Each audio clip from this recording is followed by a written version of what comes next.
গেল বিপিএল, মানে কথা বিনোদন premier league. Khulna Tigers versus Chandipur Riders.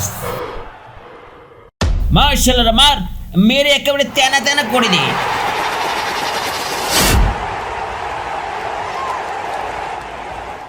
সুপ্রিয় দর্শক, শুরু হয়ে গেল আমাদের বিনোদন প্রিমিয়ার লিগ। এই মুহূর্তে দুই টিমের প্লেয়ার মাঠে নামতে আছে গুডুগুডু করে খেলা করবে বলে। এই যা, এ কি করলো? নিজ টিমের প্লেয়ার ক্যাপ্টেনের মাথায় বাড়ি দিয়ে মাথা একেবারে চ্যাবা করে দিল। লেওরার পো, তুই এই মাছ বাক, তোরা লবই না বাক। ভুল হয়েছে, ক্ষমা করে দেন। ম্যাচটা শেষ হোক, তোর তেল উঠাবো অনেক। ক্যাপ্টেন রেগে গিয়ে তার টিমের প্লেয়ারকে বলল খেলা শেষে নাকি তার তেল উঠাবে। যাই হোক, তেল উঠালে ভালো, এমনিতেই যে হারে পণ্যদ্রব্যের দাম বাড়ছে সেটা ভালোই হবে। দর্শক, টস করার জন্য দুই টিমের ক্যাপ্টেন মাঠে হাজির হলো, কিন্তু কোথাও আম্পায়ারকে দেখা যাচ্ছে না।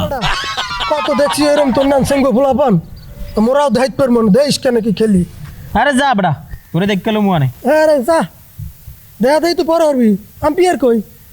এ ভালো কথা হইলে আর আম্পায়ারটা কই? হ্যাঁ। এ আম্পায়ার, এ মোরে বলাই কেডা রে? ও মাঠে মনে